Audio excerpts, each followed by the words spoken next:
Welcome to the HEARTS Entwined podcast. In this podcast, we'll be having discussions around the secrets which attract lasting, healthy, fulfilling relationships, creating a healthy mindset, and what women should know and understand about men. Introducing your host, Lyn Smith, the Queen of Hearts, relationship expert, trainer, speaker, and best-selling author of the Cupid's Bow technique. Lyn's mission is to have a positive impact in reducing divorce, domestic violence, and suicide. Welcome to the HEARTS Entwined podcast. This is your host, Lyn Smith, the Queen of Hearts. And today, listeners, we're going to be talking about how to save your relationship, in particular communication, and how we as women can make ourselves feel as though we're being heard in our relationships. And I've got a very, very special guest. Her name is Stacy Peasall. She's a women's relationship coach, and this is an area of expertise. So welcome, Stacy. Thank you so much. I appreciate you having me here, Lyn. You're very welcome. So in terms of how to save your relationship, Stacy, and in particular, that's using effective communication. How did you get, I suppose, is it by your own experience that you came to be an expert around this particular topic, or was it by default? Oh, definitely the hard road of experience, for sure. I used to just think it was just me that had challenges when it comes to communication and feeling heard.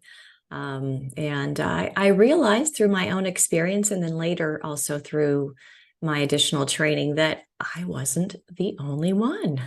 Certainly not. I've actually experienced that myself. And in particular, like you just said, I think my feedback that I've received from women in particular in their relationships is they don't feel heard, even though the guys might think they are listening. Yes. Women, quite often say they don't feel they're being heard. Yeah, absolutely. And then it causes, since they don't feel heard, then they don't feel seen in the relationship, causing them to feel alone. And then they already feel like they're doing all the things. And so then slowly, or, actually very quickly, you can go towards, well, then why bother? If I'm already doing everything and I'm not feeling seen and heard, then why stay? Absolutely. So do you feel that in general, once women have done the inner work, that they tend to change, and then by default, they attract change within their relationship? Or do you think quite often they change and decide that that's not the relationship for them anymore? I think both can be true. There is a certain element if both, couples are not wanting to continue to grow, and, if you continue to do self-improvement and growth and the other partner is not willing to, then that certainly can cause a gap in the relationship. But what I do find is that when women learn how to truly own their power and not fight against it, so they step into that feminine power, then they do have the ability to create change in the relationship. And the husband or their partner sometimes doesn't even really know what's happening, and just the power of reciprocity happens, and things start to change. So I've found some really, really amazing comeback stories when it comes to that. Can absolutely genuinely say that I've been on that path and seen that progress and empowerment within women too. So it's an exciting topic to talk about, because we talked a little bit off air, and you just mentioned there about women stepping into their feminine power, and this is something I speak about quite a lot on my own trainings. And I'm just thinking, what would be your definition of what that is? Oh gosh, there's just so much. I really bring it back to the inner wisdom, and the fact that women have an innate ability to create change and to tap into that divine feminine that can truly be both, magnetic and feminine and graceful, and also really incredibly powerful. If you look at, women in stressful situations when they come in and they, something happens to their child, or they have to, like, there's an incredible amount of strength and power within. But I find that a lot of women try to use it in more of a masculine way. And so they tend to try to almost compete with their partner. And then that really shuts down intimacy, because they're trying to evoke the change with their agenda and push change, versus really being the change within themselves. And so I think that's, unfortunately what happens is, we're tend to be natural nurturers, and we tend to try to help, and we're trying to help our husband to change. We're trying to, help our kids if we're moms, and we're doing all of the things, but we're doing it for everyone else. And then what can happen is we can get resentful, and that starts to kind of stack up. And then all of a sudden we've lost who we are in the relationship, and we don't know how to reclaim that back. Thank you. That was a great explanation. And I think one of our faults as women, and I put my hands up in relation to this as well, is that we can sometimes want to fix our partner or look at them as being a project, or they can be more than, because you can catch glimpses of their potential, so you're you're fixated on that, rather than, like you say, looking within about how you can change, which then positively impacts the relationship. Yeah, it's just it's a slight different approach. And most of the women that I work with, they second guess whether it works, because they're like, this doesn't seem to work. And I'm like, well, but what you've been doing hasn't been working, so let's just try this and see. And they are pleasantly surprised by that. And let's face it, if you've been doing something, most of your life a certain way, or it's been modeled to you, it's going to be challenging at first to implement the new changes. But when you start to see that it positively works, then you feel less weight on your shoulder about the relationship, because that empowerment can feel a lot lighter, because you're not having to do all the things, and you're letting him do what he needs to do without trying to change him. Or actually wear the trousers yourself and be both the masculine and the feminine in the relationship. Yeah. Because that can be, without us realizing, confrontational to our men, can't it? Because all they can feel, if we do default into our masculine energy, is another masculine energy in the room, and that can cause conflict. Yeah, what ends up happening is there's a depolarization. So when, women talk about, like, there's no magnetic attraction, that's that magnetic attraction is the polarization. And, it's not to say, I mean, we all have, feminine and masculine energies within us. And so it's not to say that we can't tap into that. As an entrepreneur, there's many times where I just, will tap into my masculine energy, meaning like go, go, go, do, do, do. And, when I really have to be in that place, and I can't, if I bring that same level of energy to my relationship, then there's definitely creates that conflict. Where if I can, tap into that creative energy, the feminine energy, where I'm more flow, then I'm the one that's doing the work on me, and I'm allowing freedom and spaciousness into the relationship. And then your partner will meet you where you're at. Absolutely. And I think the other thing is that I've found in terms of my previous relationships, was that if you are defaulting a lot into masculine energy, and quite often we do, especially if we've got a lot of trauma or hurt from our past, quite often we have a guarded heart, and so we want to be in control of things, and that can make us, want to default in masculine energy. But like you said, it's not a bad thing. If we need to be in masculine energy to take action, to do and be entrepreneurial in our work environment, or if we need to, be competitive in a sporting environment, or if we just need to feel safe from a threat, it's okay, isn't it, to use that masculine energy as a response in those situations? Absolutely. Absolutely.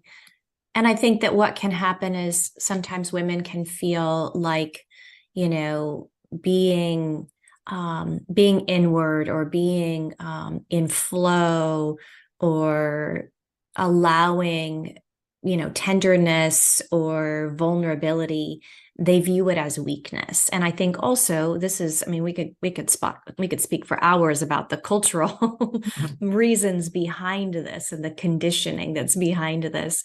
And so, you know, I think that you and I are both speaking the same language as far as just, you know, it's once you become aware of that, that it's not weak, and you can learn that it actually can be powerful, then you can find that magnetic attraction again.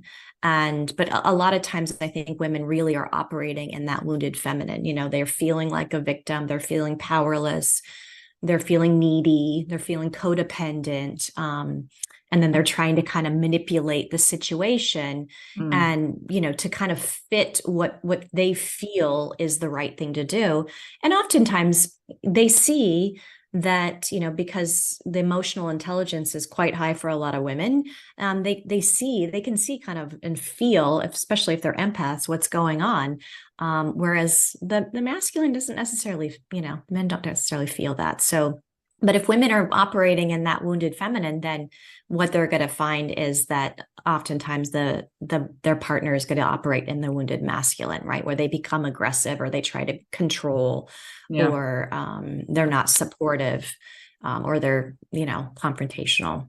And we all have those aspects in our character, don't we? And you know, we can be operating from the healthy feminine or the wounded or unhealthy feminine, or we can be operating from the healthy masculine or the wounded or unhealthy masculine energy, or even a gender neutral energy, you know. So I actually talk about all those 5 different energies in terms of what we've got access to. But usually if you're in heterosexual relationships, normally your natural core energy as a woman is the feminine energy, and that is so powerful in a relationship, isn't it?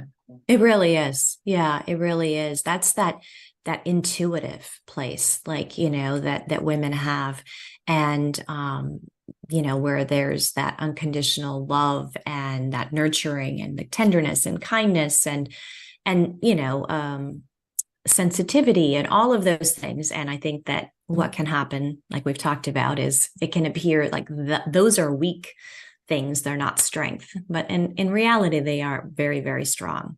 Yeah, and it isn't about us being airheads, is it? You know, a lot of women think, oh, you know, because I'm a strong professional entrepreneurial type woman, that when I'm sort of thinking about what femininity means to me, that, like you say, they can reframe it in their heads as being weak or dumb, don't they?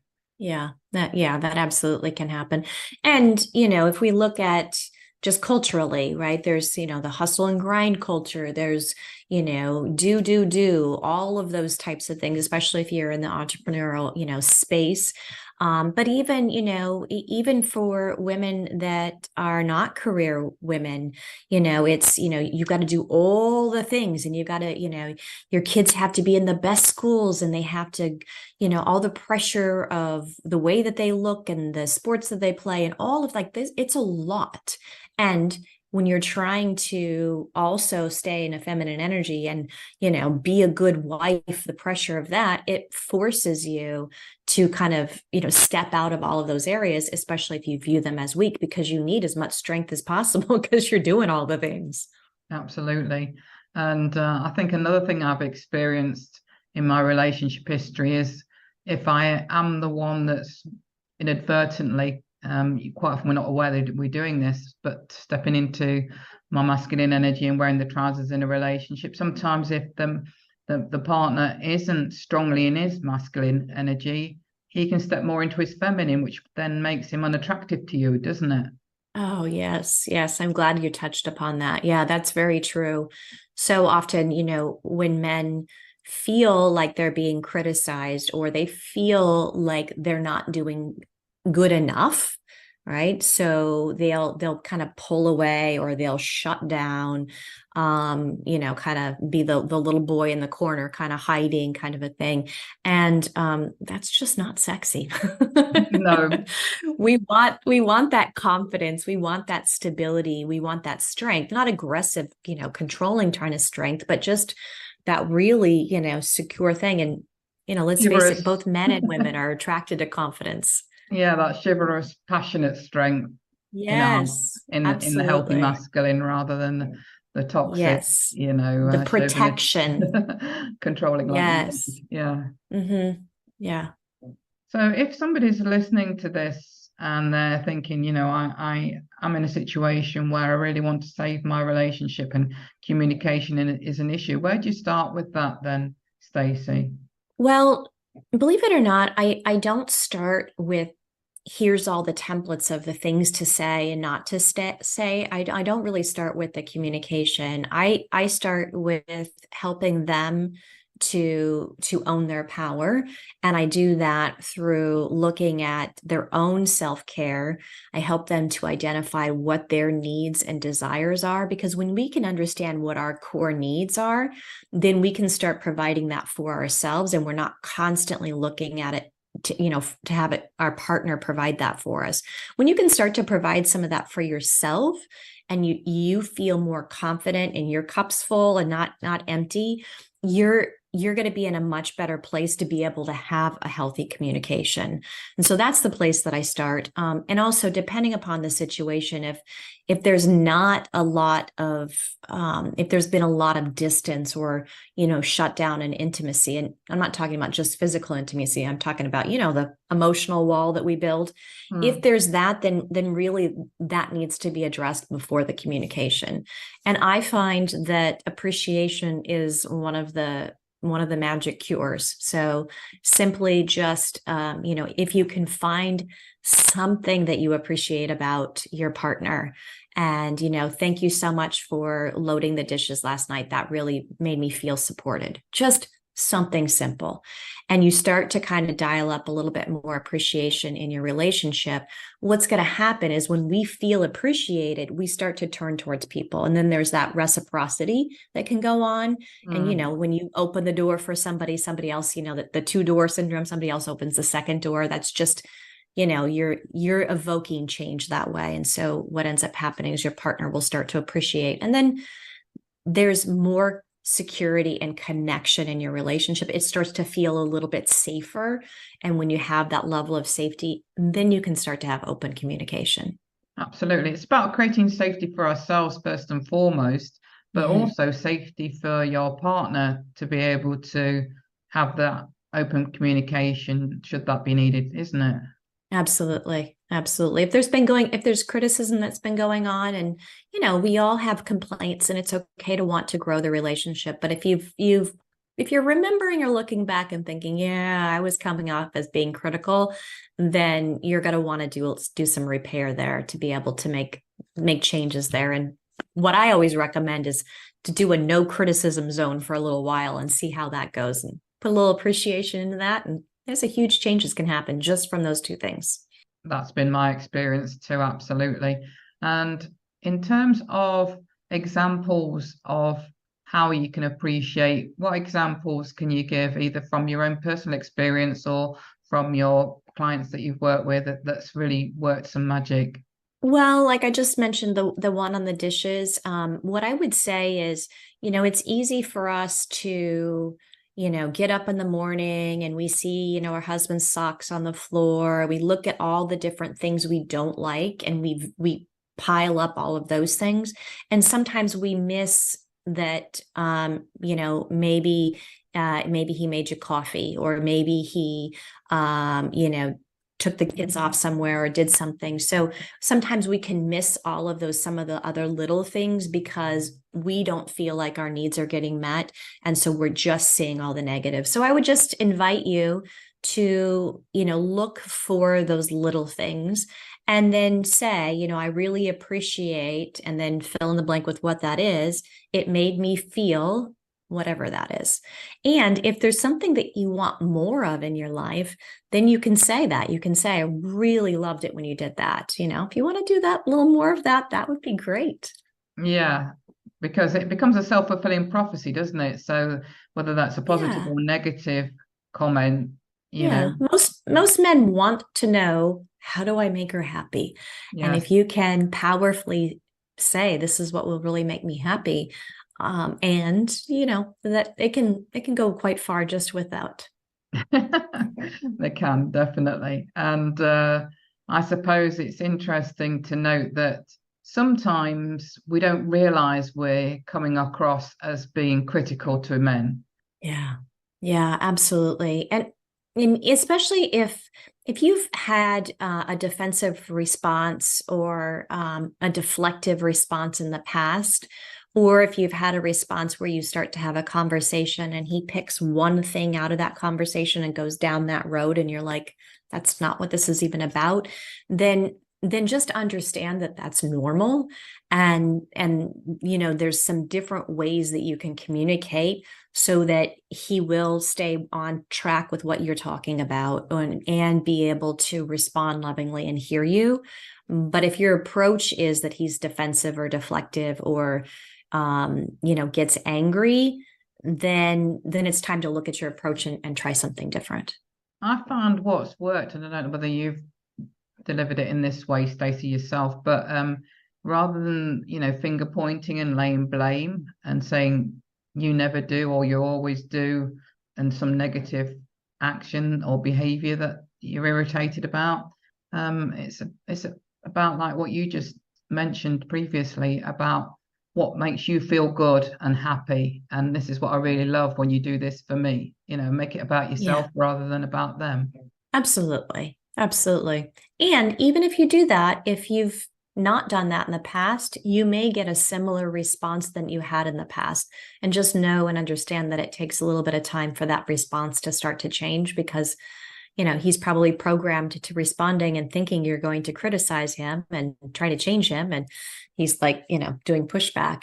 And another tip that I'll give the listeners is that if you do approach and you say, this would really make me happy, or I feel this, when you do this, and it's a positive thing, that it may take a little bit of time for him to come around. So, don't try to push your own timeline. Have a little bit of patience, because I do find that men really take things seriously when they commit, and they need to have all the details and they need to kind of process it in order to be able to implement it. Where women are tend to say things like, oh, okay, that makes sense. And then they just go ahead and try something new. So just understand that there might be, if your partner takes a little bit longer to process or to implement, just give him the freedom. And that's a level of respect that he'll appreciate. I thank you so much for mentioning that men do take that time to process things that normally takes longer than it would be if the woman was receiving the same information and in his shoes. I had a fascinating conversation with somebody, or I read it somewhere, whereby they say that men's brains are very different to women's brains in that they can't cut my teeth in, Lynn. Can't I can't say the word. Compartmentalize. Compartmentalize. That's it. Oh, yes. Compartmentalize. Yes. That's the word I'm trying to get out. Yeah. And in their brains, it's like probably a block of flats where they've got different rooms for different things in their life and different areas of their life, and you're in one of those rooms or areas. Whereas women's brains are like spaghetti. Yes, absolutely. And if you can just understand and know that and recognize that that the brains, are different. And there's nothing wrong with it. They're just different. Men actually have a place that, there's like an empty box and they can just go there and think nothing. Sometimes I think, wow, that must be amazing to be able to do that. I don't have that capacity. I have to be doing some form of exercise to be not thinking about lots of different things. Thank you for sharing that, because I think it's important to remember, generally speaking, that women are different to men. And so men hear things differently than the way women would hear things. And quite often, as I say, we can mistakenly say something that a man would receive as criticism and probably say a similar thing to a girlfriend, and they wouldn't receive it in that way. Yeah, it's true. And their primary focus is all around protection. And that's the usually the role that most men are, focused on. And so when you bring something to their attention, that means to them that they're not doing a very good job in protecting you. So oftentimes they will pull away. I've seen a lot of women that get emotional in the situation and they say, well, let's separate or let's divorce. And, the men are just trying to make them happy and say, okay. And when in reality, it's not what they really want, but they feel like they don't have any other option. And then when the women, have kind of come out of the emotional storm, they might second guess or change their mind. And then there's that disconnect. And so being able to create that connection again can be really challenging when you're doing it on your own. It certainly can. So for anybody that's listening that resonates with what we're talking about, you're not alone in this, and don't feel like you've been making mistakes and that you need to beat yourself up, because we've all been there. And, we don't know what we don't know until we do we? Yeah, for sure. No, I think that's such a great way to express that, Lyn. When we beat ourselves up and we, offer ourselves more guilt and shame, it just makes the healing process and so much more difficult. And so that's why we need to start with some compassion and love for ourselves and help, bring yourselves into community. You don't have to do it alone. We think it means that we're not independent, but trust me, I'm very independent. And I also realize that I can do way more when I'm surrounded with a community of women. Totally agree. So Stacy, for anybody that's listening that would like to connect with you and want to find out more around how to save their relationship and how specifically to gain some good communication skills, what's your best contact information? I would say a great place to start is I offer a free Facebook group called Save My Marriage. It's a women's only community.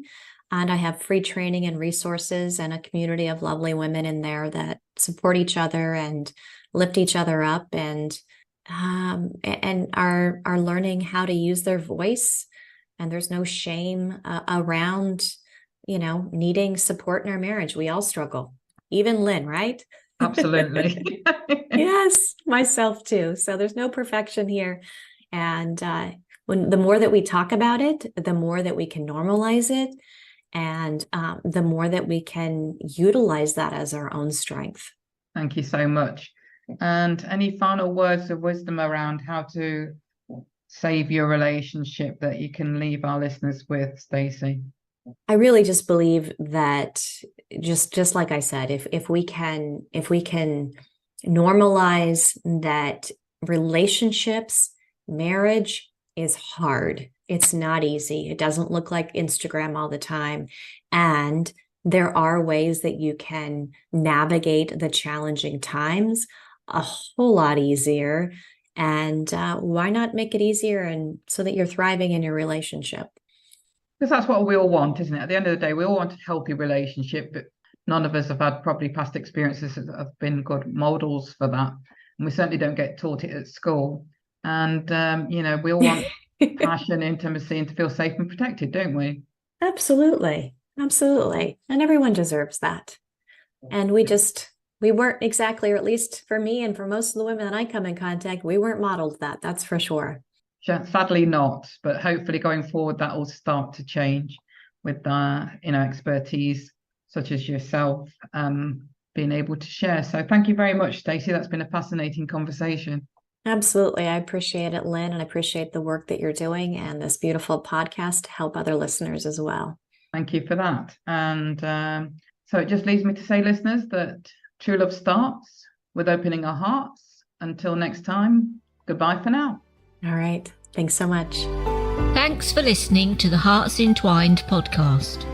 You can follow Lyn via the Facebook group Two Hearts Entwined, or search Lyn Smith, inspirational speaker, at LinkedIn, or email lyn@hearts-entwined.com. That's LYN@hearts-entwined.com. Remember, true love starts with opening our hearts.